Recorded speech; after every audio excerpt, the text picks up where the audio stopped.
তো chicken পকোড়ার plate সাজানো হচ্ছে এখন। এইটা চলে গেল ধনেপাতার চাটনি, যেটা আমি বানিয়েছিলাম, রেসিপি দিয়ে দিই, সিক্রেট রেসিপি।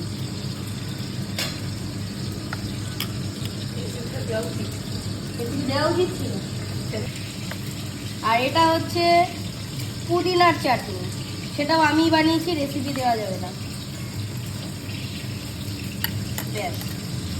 আর এইদিকে সানডে আজকে, তাই আজকে চিকেন রান্নার সব মশলা তৈরি করা হয়ে গেছে।